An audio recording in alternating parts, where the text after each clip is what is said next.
ஒரு சூப்பரான ஒரு கவலை மீன், கானாங்கத்தை மீன் இது ரெண்டுத்தையும் சேர்த்து நம்ம வேக வச்சு உப்பு மஞ்சள் போட்டு வேக வச்சு ஒரு அருமையான புட்டு தாங்க பண்ணியிருக்கோம். அதை வாங்க நம்ம எப்படி பண்ணுறதுன்னு பார்க்கலாம். சாதத்துக்கு அப்படியே வச்சு சாப்பிட்லாம், ரசம் வச்சுக்கலாம். ரசத்துக்கு இந்த புட்டு வந்து செம்ம டேஸ்ட்டாக இருக்கும்.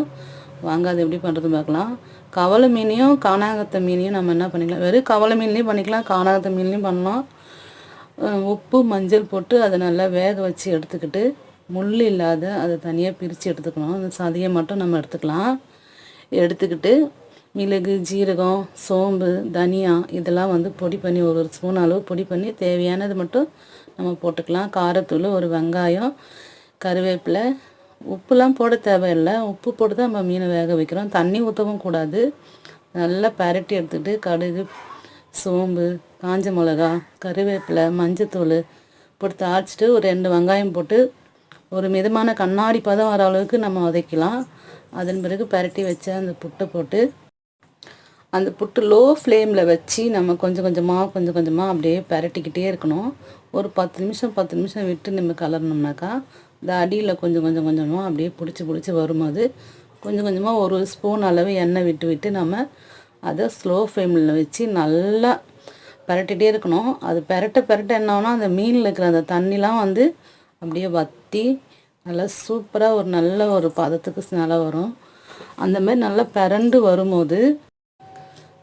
வரும்போது நம்ம ஒரு தட்டு போட்டு ஒரு 10 நிமிஷம் அதை அப்படியே நம்ம விட்டோம்னாக்கா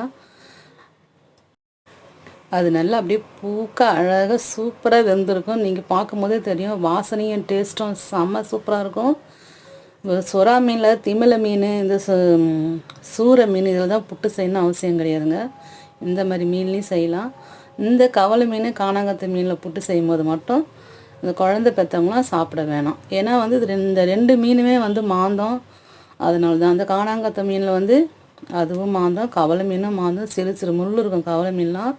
அதெல்லாம் நம்ம சாப்பிட்டாலும் தொண்டையில் ஒன்றும் பண்ணாது. ஆனால் குழந்தை பெற்றவங்க சாப்பிட்டாக்கா அது பால் வழியாக குழந்தைக்கு போகணும். அதனால தான் இந்த 2 மீன் மட்டும் புட்டு செஞ்சு குழந்தைங்களுக்கு கொடுக்கக்கூடாது, குழந்தை பெற்றவங்களுக்கு கொடுக்கக்கூடாது. மற்றபடி இதில் புட்டு பண்ணி யார் வேணால் சாப்பிட்லாங்க. சூப்பராக இருக்கும். சைடிஷாக ரசம் வச்சுக்கலாம். எப்படி சொல்கிறது, சைடிஷாக ரசம், மெயின் டிஷ் வந்து மீன் புட்டு தான். அந்த அளவுக்கு செம்ம டேஸ்ட்டாக இருக்கும். ட்ரை பண்ணி பாருங்கள். இது எங்கள் ஃபிஷர்மேன் சமையல் இது.